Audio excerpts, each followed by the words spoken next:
자, 이어서가 아니고, 네, 이어서지 뭐. 다음 주입니다. 다음 주입니다. 그동안 뭐 안 찍은 게 너무 많아서 네, 한 화를 더 찍고 가기로 했고요. 네. 아무튼 뭐 그렇고. 자, 이번 주제는 가장 그냥 가장 기억에 남는 영화. 이번 주제는 가장 기억에 남는 영화입니다. 장 작가님부터 한번 들어볼까요? 좀 궁금하긴 했어요. 가장 기억에 남는 영화가 뭔지. 영화. 이거 하면 그냥 바로 떠오르는 거는 네. 딱 하나만 꼽는 그런 거는 좀. 세 개? 두 개 그런- 할까? 두 개? 네, 어쨌든 뭐. 선택지가 좀 좁혀져야지 네. 고를 수 있으니까. 네, 기억에 남는 영화 중에서 일단 하나를 말씀드리자면은 열쇠 도둑의 방법이라는 영화가 있어요. 뭐야, 나 처음 들어. 그 일본 영화예요? 아시네요? 어떻게 알았어요? 느낌이 딱 그래요. 그러네. 한자어 들어가 있고. 모모 그렇게 노 방법. 그 한국 영화 중에 럭키라고 영화가 있었어요. 럭키. 아세요? 아니요, 몰라요. 럭키 그 한 유해진 나오는 거? 봤지, 17년도? 봤지. 그 어. 암살자인데 어. 목욕탕에서. 그거의 원작이에요. 그거의 원작인 일본 영화인데 제가 좋아하는 배우가 두 명이 나옵니다. 그 누구죠? 좋아한다기보다 눈여겨본 배우? 네, 설명을 해야 되지만 아무튼 전제를 자르고 그냥 간단하게 말해서 좋아하는 배우라고 쳤을 때 네, 사카이 마사토, 모릅니다. 그 열쇠 그 한자와 나오키 아세요? 변호사 나오는 거? 리갈 하이인데요. 거기도 한자와 나오키가 나와요. 이름은 들어봤어. 네, 리갈 하이의 주인공 어. 이 사카이 마사토인데 이렇게 비유하면 맞을지 모르겠지만 일본의 베네딕트 컴버배치. 그래? 그 정도야? 그러니까 어쨌든 연기를 굉장히 잘하고요. 중년 이상의 나이대가 되었으니까 연륜이 좀 쌓여 있는 상태에서 그 사람의 연기 커리어는 어떤 되게 무게감 있는 정극, 사극, 연극 이쪽에서 뭔가 커리어를 쌓아왔는데 그런 사람이 좀 이렇게 한 40대 이후에 터져 나와가지고 가벼운 거 찍는 거야? 그 인기가 어마어마해지는 메이저 작품을 찍게 된 그런 셈이니까 베네딕트 컴버배치도 되게 영국 전통 극단 맞아요. 이런 데서 그렇지. 아마 수련을 한 걸로 알고 있고 그런 베이스가 있으니까 엄청 커진 헐리우드 판타지 영화에 가서도 그 단단한 발성이랑 연기력의 깊이랑 단단하긴 하지. 감정 이제 묘사 베네딕트 컴버치 하면 이거밖에 생각 안 나. 그게 연기력의 깊이가 있으니까 스케일이 커져도 감당할 수 있는 거잖아요. 어쨌든 사카이 마사토도 되게 탄탄한 일본 영화계에서 그런 연기력으로 인정받는 사람일 텐데 어쨌든 이 사람이랑 송강호랑 비교를 할 수 있을 정도로 저는 일본 영화계에서는 굉장히 좀 인간적인 맛이 보이는 연기를 한다 라고 할 수 있겠죠. 비교적인 수준에서. 그거는 어떤 면으로 보여야 내가 착해 보일까에 대해서 아주 깊이 이해하고 있는 연기자였기 때문에 사실 그렇게 할 수 있는 거거든요. 열쇠도둑의 방법이 주인공이 걔고 착한 역이에요? 사카이 마사토의 연기 세계가요. 주인공. 송 송강호가 그렇듯이. 뭔 소린지 알겠다. 네. 오케이. 송강호도 늘 약간 인간적이고 휴머니즘적이고 그런 건 역할을 많이 네, 하죠. 언제나 이해 가능한 그런 공감 가능한 범위에 있는 평범한 설마 악당을 안 하네 그러고 보니까. 그죠. 그런 걸 연기를 하잖아요 늘. 심지어 악당을 해도 고민하는 악당을 연기하면서 살인이 추워? 그것도 그렇고 무슨 박쥐는 보진 않았지만 박쥐. 네, 무슨 뱀파이어가 된 신부 얘긴데 그것도 그치 고민하지. 네, 고뇌하지 정말. 전 박쥐를 보진 않았지만 어쨌든 대강 씬은 지나가면서 봤는데 맞아요. 송강호는 약간 노출이라고 유명했지. 네, 그런 식으로 뭔가 셰익스피어 작품들처럼 인간이 공감하기 쉬운 그런 보편적인 감성을 늘 연기한단 말이에요. 놓치지 않고 그렇기 때문에 그 사람이 1등이고 메이저인 건데 네, 그런 면에서 사카이 마사토도 그런 끈을 놓지 않고 연기를 하는 사람이고요. 네, 한자와 나오키에서도 네, 그런 식으로 연기를 했었고 그 이전 작품인 건데 열쇠 도둑의 방법은 되게 찌질한 연극 배우예요. 럭키 보셨으면 알지도 모르겠는데 사카이 마사토는 연극 배우고 암살자로 이름을 기억을 못하는데 무슨 히로유키인가? 되게 흔한 이름이네. 네, 한자와 나오키에 나오는 최종 보스 악역이 한 명 있어요. 되게 떡두꺼비 같이 생긴 한자와 나오키의 원수가 되는 인물인데 걔 두 명이 콤비인가 봐요.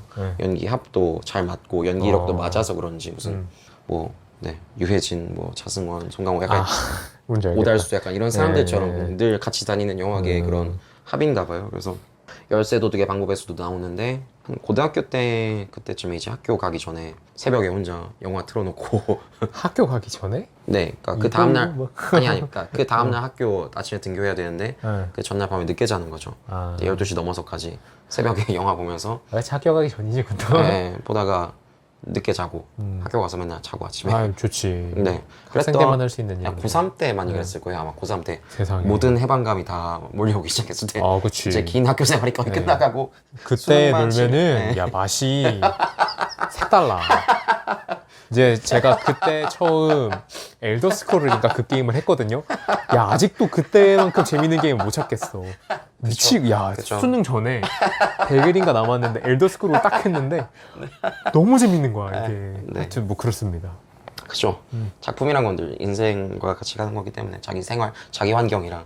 어쨌든 저도 그 당시에 맨날 밤에 보고 이제 수능 점수는 어차피 대충 정해졌거든요. 존나 슬픈 얘기하네. 한 학년 초나 한 6월 때쯤에 이미 정해졌어요, 사실.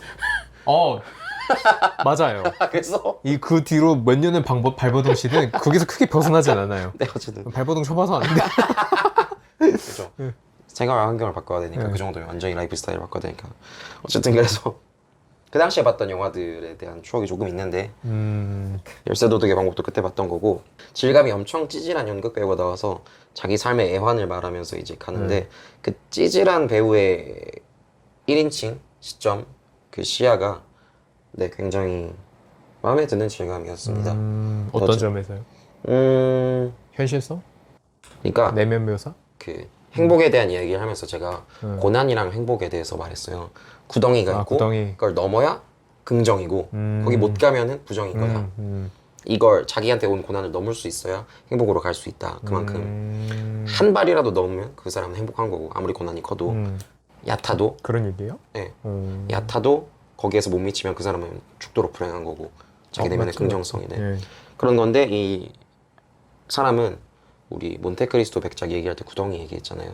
구덩이에 빠진 남자가 기어 올라오는 얘기 바닥에. 아, 커트보니가 그 얘기. 네네. 아, 어쨌든 그런 논리인 건데 이 사카이 마사토는 이 구덩이가 있으면은 정말 간당간당하게 넘을 정도로 한 발 이렇게 걸쳐가지고 막 여기서 막 안절부절하면서 이렇게 간신히 넘는 정도의 연기를 한단 말이에요. 그 텐션을 쭉 유지하면서 거기서 이제 인간성이라는 게 나오는 거예요. 왜냐면 삶은 모두가 늘 다 힘들거든요. 맞아요. 네. 쉽지 않지. 처음에 우리가 1편 찍을 때 삶은 고통이다라고 얘기했던 것처럼 존나 우울해 갑자기 네. 또. 어쨌든 모두에게 있어서 삶은 고통의 부분이 있기 때문에 분명히 사카이 마사토가 그 힘든 척을 어마어마하게 잘 해서 그러니까 연예인이고 영화하는 사람인데도 불구하고 일상적인 소시민의 삶처럼 느껴질 만큼 영화 속에 특별한 재주를 가진 사람인데도 이제 그런 평범한 인간이 영화 보셨으면 알겠지만 이상한 암살자 같은 사람이랑 바뀌어가지고 겪는 이야기들인 거잖아요. 그 캐릭터도 굉장히 풍부해요.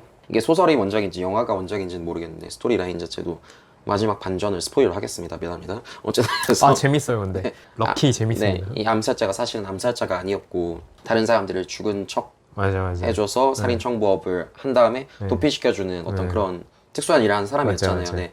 그런 비밀이 한 겹 더 있어서 스토리를 좀 더 풍부하게 겹치는 맛이 있게 해주는 그런 시나리오 구조도 재미있었고 스토리적으로 잘 짜진 영화인데 사카이 마사토라는 명 연기자가 그 잘 살렸나? 합이 잘 맞는 이 사람이랑 그 인간적인 맛, 요 텐션을 유지하면서 아등바등하면서 그치, 그 그치. 세계관을 잘 표현을 한단 말이에요. 아 재밌네. 네. 근데 그 제목이 왜 그 열쇠 그거예요? 그 열쇠 도둑이거든요. 처음에 목욕탕에 가서 아, 열쇠. 미끄러지는데 맞아. 네. 열쇠 도둑이지. 네. 아, 그래서 그렇구나. 네, 열쇠 도둑이 어떻게 살아남았느냐 이거거든요.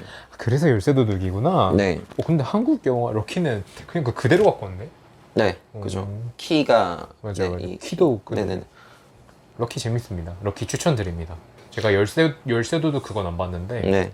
럭키는 진짜 재밌습니다. 거기서 또 여주인공이 한 명 나온 게 여주인공 이쁩니다. 히로세 료코가 걔는 알아요. 나와요. 그분은 압니다. 일본의 여자 대배우죠. 최근에 무슨 불륜인가 가지고 아, 그쵸. 기사가 떴었던 그래서 것 같은데 압니다. 네, 어쨌든 일본의 전 세대에 어마어마한 인기를 누렸던 그런 대배우일 텐데 스타일 텐데 어쨌든 그 사람이 나와가지고 또 이렇게 좀 개성 있는 이상한 여자 캐릭터를 연기하거든요. 그래서 럭키에서도 이상해. 예, 이렇게 해서 여자 주인공이 누구? 구급 대원이었어요.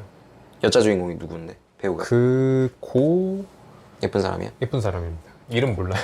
고아라? 고아라였나? 하여튼 그래요. 넘어갑시다. 네. 넘어갑시다. 어쨌든 그래서 그런 각기 성향도 다른 성질이 상이하게 다른 세 명의 캐릭터들이 그 이상한 현실 속에 있는 상황에 내던져져가지고 그걸 해석하는 그 재미가 굉장히 좋단 말이에요. 한 장면을 다각도로 해석을 한단 말이에요. 얘는 찌질하게 죽을 것 같다, 죽을 것 같다 이러고 있고, 이 암살자는 자기한테 있는 특별한 능력을 가진 사람이니까 얘를 빨리빨리 이끌어주고 좀 다그치는 그런 텐션이고, 이 여자는 완전 별 세상에 빠져가지고 자신만의 세상에서 얘랑 결혼해야 되는데 누구랑 뭐 일단 딴소리 하고 있고, 그런 내용이 있긴 했어요. 예, 주파수가 다 다른 세 명이 이렇게 가고 있고, 예, 마지막에도 현실적으로 그렇게 개연성 있는 정도의 최대의 고난을 준 다음에 네. 그 사람이 이겨내요. 마지막에 얘가 정말 암살자인 척을 마지막에 연극 배우로서 제대로 해내거든요. 아 맞아요. 네, 그래가지고 어떤 식으로 좀 이겨내서 결국은 끝에 그 긍정성으로 가는 거죠. 주인공 서사가 마지막에 모든 것들을 회복하고 열쇠를 훔쳤던 그 암살자랑도 화해를 하고, 네. 이런 식으로 좀 자기 내면적으로 성장을 좀 하고, 이런 이야기 구조가 굉장히 깔끔하고 완성되어 있는 결말이에요. 네, 그래서 재밌었구나.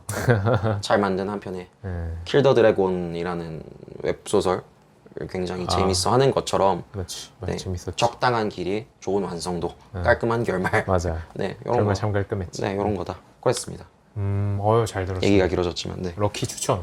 열쇠 도둑의 방법. 방법. 네, 이것도 한번 봐야겠네요. 제가 사카이 마사토랑 아베 히로시 두 명을 많이 봤거든요. 일본인 연기자. 히로시도 뭐 들어본 이름이긴 한데. 네, 일본의 유명한 연기자인데. 이제 제 차례인데 네, 되게 진짜 영화를 불렀는데 네. 진짜 영화를 말해주셨는데 애니메이션은 영어도 영화예요. 그쵸. 근데 네. 너무 아동용 같잖아. 제가 제일 아무거나 말해요. 뭐. 재밌게 본 건 라푼젤이거든요. 라푼젤 일단 좋아하는 이유는 굉장히 심플합니다. 여주인공이 예쁩니다. 뭔가 귀여워요. 그러네. 네. 그리고 중요하지. 중요하지. 정말 중요한 포인트인데 이게 또 막 그 애니를 바라보는 그거를 꼭 곡해하시는 분들이 있는데 그 막 얘랑 결혼하고 싶다 이쁘다 이거랑 얘가 귀엽다라는 건 완전히 다른 거예요. 일단 그거를 그죠. 인정해 주시고 하나씩 굉장히 좀 사랑스러운 캐릭터를 묘사를 했고 이 그 뭐랄까 모소 라다들의 그 네. 이상형 네. 뭔가 왕자님을 기다리는 그 여인 네. 중요하죠. 네, 그것도 마음에 중요한 들었고 내용이에요. 사실 저는 이 영화를 볼 때 네. 그 남자 주인공 네. 유진이거든요 이름이 네. 그 걔한테 좀 이입을 했어요. 그러라고 만든 영화죠. 그쵸 맞죠. 이게 진짜 잘 만든 게 여자는 라푼젤의 감정을 이입하고 남자는 그 플린라이더 유진한테 감정을 이입하게 이렇게 투트랙으로 가. 굉장히 똑똑한 설계예요. 이게 그죠, 아동용으로 그죠. 나왔지만 잘 만들었네요. 치밀합니다. 시나리오 작가가 잘. 그리고 고난이 그 라푼젤한테도 오지만 유진한테도 똑같이 와. 사랑하는 그 미묘한 느낌을 잡아냈으니까. 이 유진 얘기를 한번 해보자면 얘가 원래는 도둑이에요. 좀도둑이야. 좋네. 네, 좀도둑인데 네. 굉장히 막 뭔가 잘난 척을 하는 도둑이에요. 네. 근데 사실은 좀도둑이고 네. 자기가 그렇게 된 거는 옛날에는 좀 더 대단한 사람이 될 줄 알았어요. 뭔가 더 훌륭한 사람. 좋네요. 그런 게 될 줄 알았는데 네. 살다 보니까 현실이 그렇지 않은 거야. 그래서 결국엔 모험가였지만 그냥 좀도둑으로 삶을 그렇게 사는 되게 뭐랄까 현실에 수긍한 남자 네, 캐릭터로 네. 나와요. 어른들도 몰입할 수 있는 그쵸. 그래서 제가 몰입을 했어요. 그런 이제 애니메이션. 7번 봤는데 이 플린 라인더가 그래서 왕관을 훔치나 그럴 거예요. 네. 왕관을 훔치다 들켰어. 그래서 도망치다가 네. 도망친 곳이 그 라푼젤이 사는 탑이었고 거기서 라푼젤을 처음 만나요. 그리고 라푼젤 집에 왕관을 숨기는데 이게 라푼젤이 남자를 처음 보니까 바로 후라이팬으로 뚜레까서 기절시켜요. 그 장면은 본 것 같아요. 지나가다. 네. 그러고 나서 뭐 하는 놈이냐, 너는 뭐냐, 이게 또 시작해서 나는 남자고 도둑이고 뭘 하러 왔고 하다가 그 뭐지? 라푼젤이 탑 아래로 못 내려가겠다는 거예요. 엄마가 가지 말랬다고. 네. 되게 착한 애야. 네. 근데 남자가 꼬셔. 왜 못 내려오지? 이러면서 가자고. 내려와. 좋아하면서 내려와요. 그때부터 이제 탑 바깥을 여행하기 시작하는데 되게 이 서사가 뭔가 이 남자의 판타지를 자극하거든요. 네. 갇혀있는 네네네네. 여자를 한 발 이렇게 내가 떠밀어줘서. 구해서 네. 같이 나온다는 것 자체가 굉장히 네. 좋고 이 과정에서 이 풀린 유진 남자 주인공도 조금씩 성장을 합니다. 네. 얘랑 같이 뭐 위기를 견뎌내고 뭐 이상한 그 엄마가 쫓아오거든요. 네. 그 라푼젤 머리를 잡고 무슨 노래를 부르면 젊어지거든. 네. 그래서 이 가짜 엄마죠. 얘가 라푼젤을 막 화초처럼 기르면서 자기 젊어지는데 쓰고 있었던 거예요. 그래서 라푼젤을 찾으러 오는데 그 엄마한테서 도망치면서 네. 라푼젤의 그 사정도 듣고 그 속마음도 들어주고 서로 이해를 하고 그런 그 장면들도 약간 오소 라다들을 위한 유사 연애 경험을 제공하고 감정 묘사가 풍부하네요. 그럼요. 네. 그러니까 빠져들지. 이게 막 저 20살 넘어서 봤거든요. 너무 재밌는 거야.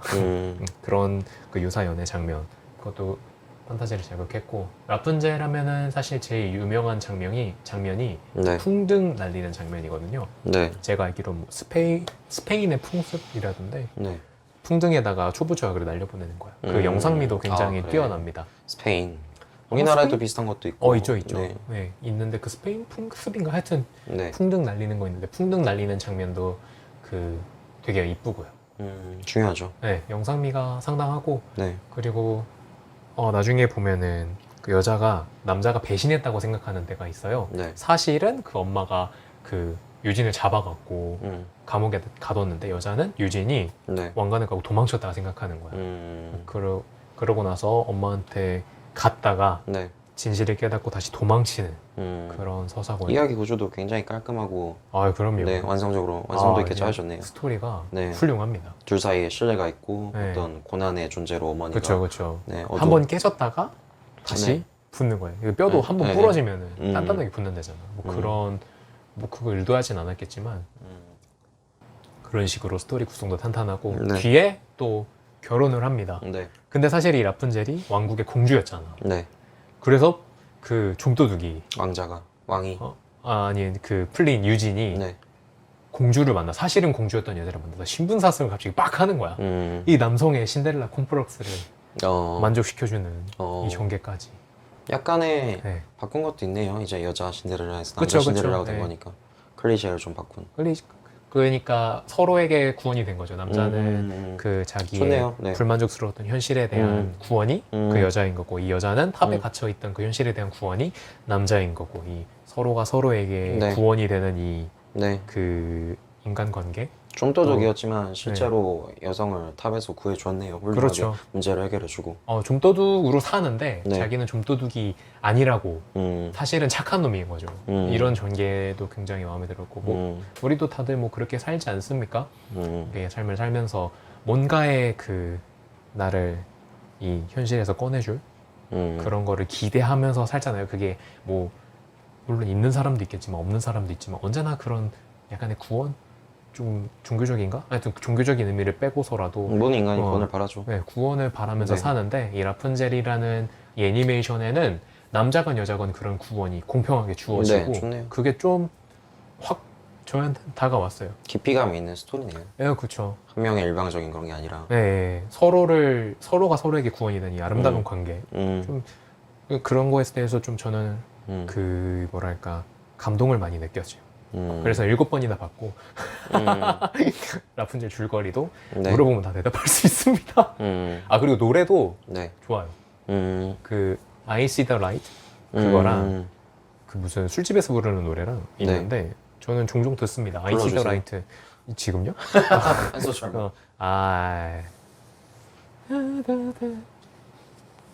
생각이 안 나네. And in last I see the light and it looks like the fog has shifted 뭐 이런 노래인데 한번 들어보세요. 제커라이요? 하여튼 네. 남자 배우가 목소리가 참 좋습니다. 좀 저는 라푼젤을 제일 감명 깊게 봤고 네. 마음에 드는 건 영상미 네. 그리고 인물 관계입니다. 굉장히 완성도 있게 개연성 네. 좋게 잘 짜여진 진짜 잘 만들었어요. 시나리오군요. 네. 저도 열쇠도둑의 방법을 이제 생각날 때마다 약간 네, 좀 한간 밤 시간에 좀 취미 같은 느낌? 여가 시간을 그치 그런 거 사실 있지. 그냥 밤에 독서하는 약간 그런 기분을 저한테 좀 느끼게 해주는 그런 사카이 마스터가 진짜 짠한 연기 잘하거든요. 진짜 그러니까 환자 나오키에서도 굉장히 엘리트 은행원으로 나오는데 굉장히 짠할 정도의 어떤 고난을 이겨내는 그런 연기 굉장히 잘하고 열쇠도둑의 방법에서는 짠한 역할로까지 나오니까 신분도 가난한 연극 배우 자회사를 생각하려 했던 그런 것들이 굉장히 좋고 질감이 좋아서 저도 여러 번 그냥 심심할 때 틀어놓고 한 4-5번 정도 본 기억이 나네요.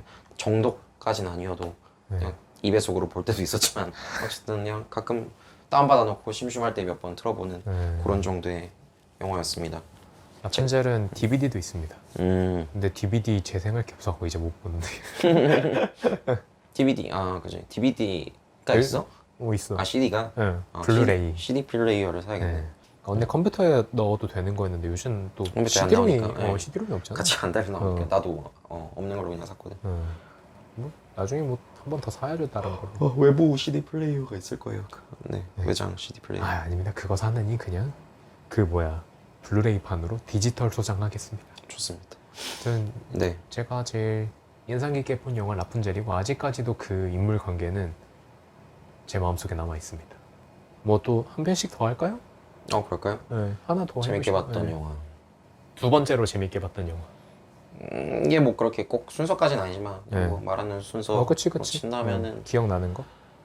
방금 지나간 생각으로 두 개가 생각이 났는데 네. 하나는 짱구 극장판이었고 세상에. 하나는 디지몬 극장판이었는데 이야. 짱구 극장판 되게 여러 개잖아. 네, 뭐? 그 중에서 응. 아실지 모르겠는데 용기사 스토리가 하나 있어요. 용기사 스토리? 네, 일본 중세 시대로 가가지고 어떤 그 사무라이랑 차로 막 하는 거? 네, 나 본 거 적이 있어. 그 스토리인 것 같아요. 응. 기사 스토리인데 그게 이거는 이제 일요일 아침에 응. 당시에는 제가 교회를 안 다닐 때였는데 네. 10대 초중반? 그치, 그때 안 다녔지. 그때 그때 지금- 마비노기 하다 나 뒤지게 혼나고.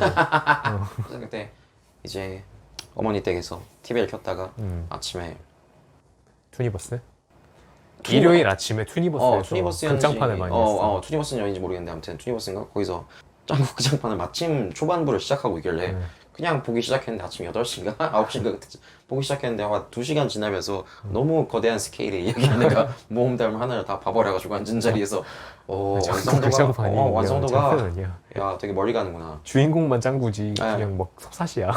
맞아요. 그래서 굉장히 많은 자원이 들어가고 자원을 뽑아먹을 수 있는 콘텐츠다 보니까 실력 좋은 시나리오 라이터나 이렇게 네, 업계 사람들이 다 달라붙어서 만들기 때문에 그냥 다른 스토리에 짱구를 끼얹은. 맞아요. 정확합니다. 정확합니다. 거기서 이제 그냥 평범한 짱구 가정집에서 시작하는 이야기였던 것 같은데 시간을 넘어서 약간 이 세계 전국 시대로 가고. 이 세계 전국 시대로 가서 거기서 어마어마한 공주 모험담을 만나고 한 다음에 뭐. 네. 그 정통 판타지 스토리를 다 겪은 다음에 돌아와. 마지막에 모든 문제를 해결하고 이제 깔끔한 귀환까지 어. 하는 그 스토리 자체가 굉장한 저한테 어떤 엄청난 스케일로 모험을 겪은 것 같은 풍부한 질감으로 다가왔고 네 그때 기억이 하나가 인상적이고 또 하나 기억에 남는 건 이제 디지몬 어드벤처 극장판은 호소다 마모루 감독이 만들어서요. 유명한 감독이잖아요. 시간을 달리는 소녀. 아 그래요? 아마 그럴 거예요. 무슨 늑대 아이 뭐 약간 이런 거. 그래요? 그러니까 이게 몇 명이 섞였는데 지금 신카이 마코토랑 호소다 마모루랑 이렇게 몇 명인데 호소다 마모루가 별의 목소리랑 별의 목소리 신카이 마코토 아니야? 그런가? 신카이 마코토가 별의 목소리고 호소다 마모루가 늑대와 아이였나? 그럴걸? 늑대 아이랑 시간을 달리는 소녀랑 맞아 그런 것 같아. 디지몬 어드벤처 극장판 그러고 보니까 비슷하다 그림체가. 그리고 시간을 달리는 소녀에서도 타임 워프 할 때 디지몬 어드벤처 극장판에서 나왔던 배경이 쓰이거든요. 그래? 네, 디지몬 세계로 넘어가는 그 몰랐다 배경이 쓰여요. 어쨌든 근데 그 디지몬 극장판 중에서 그것도 아마 호소다 마모루 감독일 것 같은데 디지몬의 탄생이라는 1기 극장판인가가 있어요. 디지몬 프리퀄인 건데 이제 주인공인 신테일이랑 신유난가? 그 여동생 동생? 둘이가 디지몬 어렸을 때? 디지몬 세계로 가기 전에 맞아 갑자기 현실 세계로 아구몬이 넘어오면서 맞아 네, 그 유년기에 아구몬이랑 놀다가 그 이상한 괴물 새끼는 뭐니 약간 이렇게 하는데 그 괴물을 지키려고 이제 동생이랑 막 고군분투하다가 어느 날 밤에 지들끼리 자고 있는데 현대 도시 일본의 어떤 성숙기라고 하죠. 네, 진화를 좀 한 이제 거대한 새 괴물이 디지몬이 나와버려가지고 어마어마한 재앙이 닥치게 되는데 이제 아구몬이 진화해. 네, 아구몬이 진화해서 그레이몬. 싸우다가 그레이몬까지 돼가지고 이제 모든 걸 이겨내고 깔끔하게 1시간도 안 되는 분량으로 딱 깔끔하게 끝내고 마지막에 페이드 아웃 페이드 인 되면서 그래 그리 쉽지는 않겠지 전형호 그 아저씨 목소리가 쫙 나를 허락해준 네, 세상이라. 보컬을 바로 앞으로 볼륨 크게 키워가지고 바로 짱짱하게 터져 나오는 그런 장면 전환 그런 것들이 그 유년기의 남매들의 어떤 서사나 이런 것들이 좀 그냥 현대 도시에서 이제 평범하게 아파트 이런 한 구석에서 살아가고 부모님이 일하시고 가면 이제 아이들끼리 놀고 있고 자기들만의 세상이 또 있잖아요. 그치. 어린 아이들만의 맞아. 모험이 있고 있지. 위험도 있고 성장하기까지 심지어 길 가다가 무슨 삥 뜯기는 거라던가 친구들끼리 뭐 이렇게 놀다가 다툼이라도 일어난다던가 어마어마한 모험이 있단 말이에요. 어린아이들의 삶에도. 맞아 맞아. 그런 모험을 사실 우회적으로 표현하는 거기도 하고요. 그 디지몬이나 포켓몬이나 아니면 학교 괴담이라고 학교 괴담도 재밌었죠. 하는 뭐 그런 것들이 디지몬 어드벤처 극장판에 네. 볼레로 그 음악 네, 나오지 네, 않나요? 네, 네. 난 그건 기억나요. 네. 그것도 네. 나왔을 거예요. 그게 디지몬의 탄생에서도 네. 나왔을 거예요. 아 그렇구나. 그게 그거일 거죠. 그 워그레이몬 걸어가면서 그 노래가 나왔어요. 어쨌든 그 질감 자체가 굉장히 클래시컬 하잖아요. 그 그림체들도 오소다모모로 감독의 특기인 것 같은데 뭔가 이렇게 수채화 같은 분위기인데 맞아. 그 선이 좀 흐릿하면서 도시 장면이 그랬어요. 아름다운 영상미도 하면서 캐릭터들의 움직임도 굉장히 유연하고 유려하고 그렇게 잘 표현을 해내는 게 수채화적으로 해내는 게 그 사람의 어떤 영상미의 특색이고 장점인 건데 그거랑 그런 볼레로 같은 거 클래시컬한 음악이랑 분위기랑 워그레이몬도 그냥 표현하지 않고 현대 도시 일본이랑 그냥 평범한 가정의 테일이 어린이를 묘사한 다음에 그의 시선에서 워그레이몬이라는 괴물을 이렇게 바라보게 되니까 그 크기가 어마어마했잖아요. 우리가 디지몬 그냥 애니메이션에서 봤던 그 워그레이몬 친구가 아니야. 더 커. 2D 그 땅딸만한 툭하면 지는 그놈이 아니라 어마어마하게 거대하고 많이 지긴 했지. 네, 신비로운 그런 존재로 드러났잖아요. 그게 시점의 차이고 디테일의 차이인 건데 판타지를 현실적으로 그려낸다라는 게 사실 저의 목적이기도 하고 제가 중요한 중간 과제로 삼고 있는 제가 잡으려고 하는 그 목적이기도 하고 그것 때문에 그 하얀 늑대들 그런 것도 생각해 본 거고 우리가 소설 쓸 때 약간 통하는 그런 느낌도 사실 그런 부분인 건데 하얀 늑대들 존나 개꿀잼.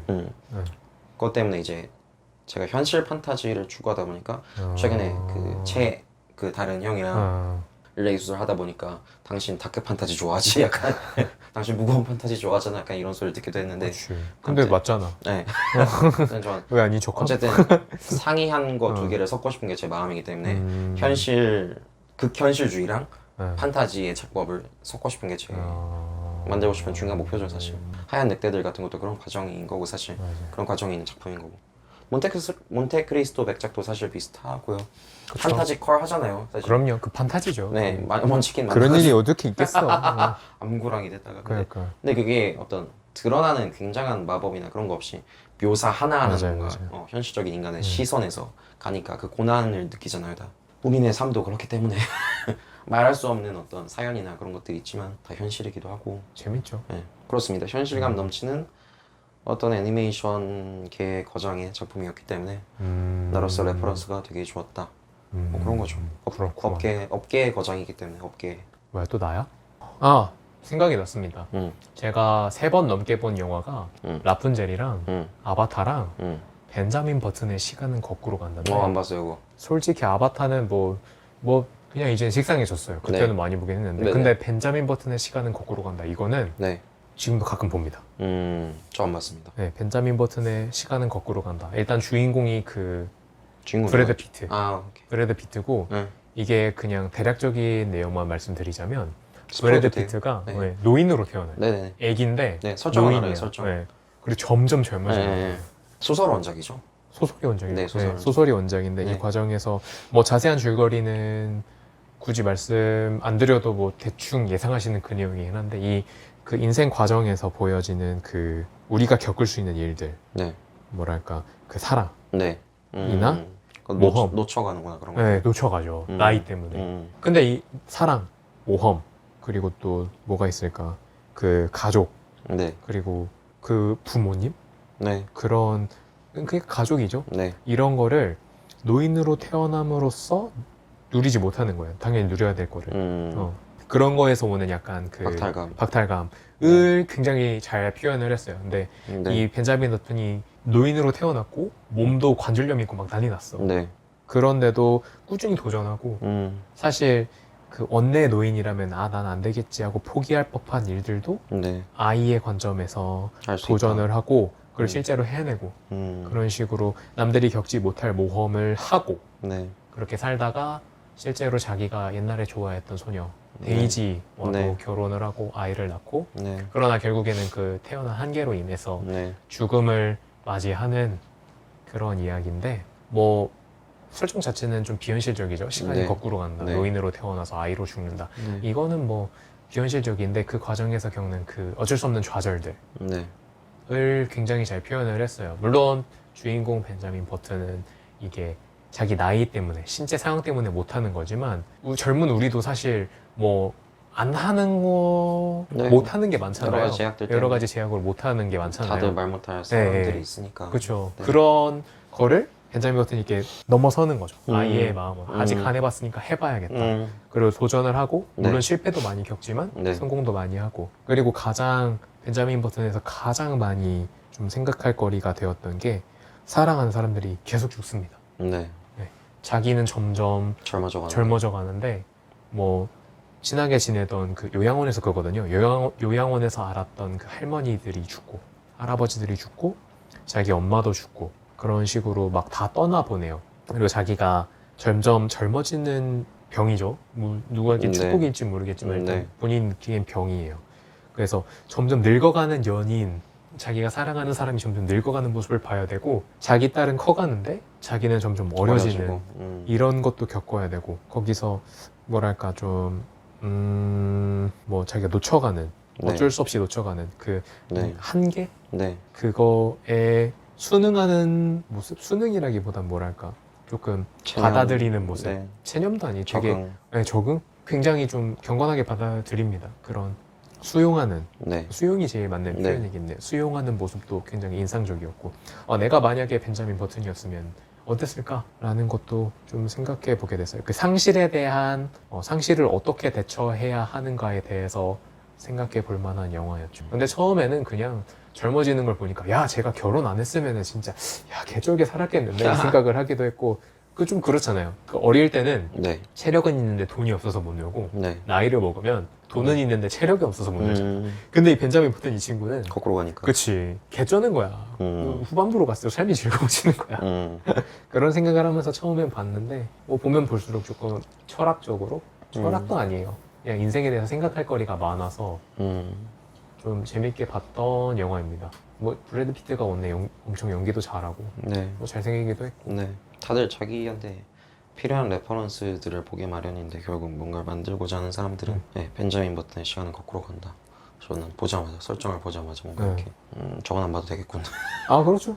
이 싫어하는 사람은 좀 싫어하더라고요. 싫어하진 전혀 않고 오히려 네. 제가 좋아하는 부류이기 때문에 아 그래서 너무 잘 아는 부류라서 사실은 다른 곳에서 많은 레퍼런스를 얻었고 그걸 제가 봄으로 인해서 괜한 제가 만드는데 혼선이 일어날 수도 있거든요. 내가 저런 걸 만들려고 했는데 비슷한 걸 봐버리면은 내가 그걸 따라가 버릴 수도 있단 말이야. 그럴 수 있지. 예, 내가 순수하게 이 부분은 내가 생각해가지고 이런 거를 이렇게 딱 만들고 싶었는데 재료가 더 들어와 버리면 내가 예, 그래서 일부러 피하는 거죠. 사실 내가 만들고 싶은 부분이야라서 더 피하게 되는 거죠. 벤자민 버튼 같은 걸? 그지. 그래서 피하게 되는 거고. 하여튼 벤자민 버튼도 추천합니다. 근데 이 영화는 뭐 다른 사람들도 많이 추천을 해가지고 굳이 뭐 찾아보시진 않으셔도 이미 보신 분도 많을 거고. 판타지에 굉장히 잘 만들어진 예라고 볼 수도 벤자민 있어요. 버튼? 왜냐면 그렇죠. 완벽하게 네. 말도 안 되는 상황인데 소설은 결국 현실의 돌려말하기이기 때문에 결국 벤자민 버튼의 상황도 비유거든요. 아까 맞죠. 말했듯이 그냥 어떤 남다른 특별한 사정을 가진 사람들이 이 세상에 많이 있으니까요. 다른 인생을 살아야 되고. 맞아요. 네. 벤자민 버튼이 젊어지는 병만큼이나 네. 이상한 특이한 우리한테도 평. 좀 특이한 병이 있을 수도 있고 네. 어떤 사정이 있을 수도 있고 네네네. 그런 식으로 생각하면은 뭐 음. 그렇죠. 이해가 되는 거죠. 네. 그래서 그런 식으로 대놓고 말도 안 되는 어떤 연출법을 썼지만 그거에 대해서 더 이상 설명하지 않고 그 세계 자체가 치밀하게 짜여진 어떤 비유적인 구조적인 세계라는 걸 이제 알려주면서 네, 현실에 대한 비유를 멋지게 풀어나가는 그런 거라서 하나하나 치밀하게 계산되는 네, 치밀하게 계산이 됐으니까 그런 설정조차도 그냥 네. 그렇구나 하고 넘어가겠지만 그죠. 그러니까 이건 제가 자주 말하는 거긴 한데 소설로 쓰여진 이상 모든 게 다 판타지라서요. 현실 배경에 김 작가님 그리고 제 이름 이렇게 두 명 주인공을 써서 풀어나간다고 해도 그거는 판타지예요. 판타지야? 왜냐면 사실이 아니고 제가 썼으면 제 사관이 들어가잖아요. 제 주관이 들어가서 역사도 사실은 사실이 아니라 역사가의 사관이 들어간 거잖아요. 그렇죠. 해석이잖아요. 아무리 사실에 가까워도 개입할 수밖에 없고 그런 의미에서 소설도 아무리 현실적으로 써도 쓰여진 이상 그건 이미 판타지거든요. 어떤 사람의 기억이 들어가 있고 견해가. 그럼 내 이야기를 쓰는 작가는 좀 각성을 해야지. 현질 좀 했으면 좋겠다. 너의 삶을 쓰는 작가는 제발. 하나님께. 로또도 좀 당첨해주고 음. 아까 말했잖아요. 음. 이전에 네. 영상에 말했지만 네. 농업법인 좀 세울 수 있게. 아니. 그러니까 우리 삶이 판타지다라는 게 아니라 현실 판타지를 써도 네, 그거는 그렇죠, 사실 픽션이고 판타지라는 맞아요, 겁니다. 맞아요. 그게 얼마나 소설을 깊이 이해하고 있느냐의 차이인 거예요. 그러니까 그런 대담한 완벽한 비현실이랑 현실을 그냥 같이 둬도 어색하지 않게 그런 시도를 할 수 있는 거죠. 그렇죠, 소설 자체가 완벽하게 내가 만든 허구의 것이고 다 픽션이라는 걸 인지하고 있는 사람만이 그런 깊이감의 판타지를 쓸 수 있는 거예요. 네. 맞는 말입니다. 그렇습니다. 그래서 네. 보자마자 알았고 아 저런 소설 원작에 깊은 네. 상상력을 가진 저런 사람이 쓴 치밀하게 쓰여진 그런 거구나. 하여튼 재밌습니다. 추천드리고요. 저도 라푼젤이나 벤자민 버튼의 시간은 거꾸로 간다. 이 두 영화를 많이 봤고 네. 지금도 많이 보고 있으며 네. 앞으로도 뭐 종종 챙겨볼 것 같은 네. 느낌이 들어서 소개를 드렸고요. 우리 장 작가님께서는 그 뭐야 처음에 열쇠 도둑의 방법 음, 사카이 마사토랑 그 사람의 연기법 음, 인상적이었고 시나리오도 완성도도 꽤나 높았었고 사카이 마사토 그 영화가 그리고 소다 마모루 감독의 디지몬 어드벤처 극장판. 디지몬의 탄생 아, 편이랑 짱구 극장판 무슨 전국시대간 아, 사무라이 맞아. 편, 용기사 편인가 그 어마어마한 판타지랑 짱구를 섞어버려가지고 예, 와 그 융합에서 오는 음, 폭발력은 굉장했습니다. 네, 그런 상상력이 굉장히 인상적이었던 작품들이었고요.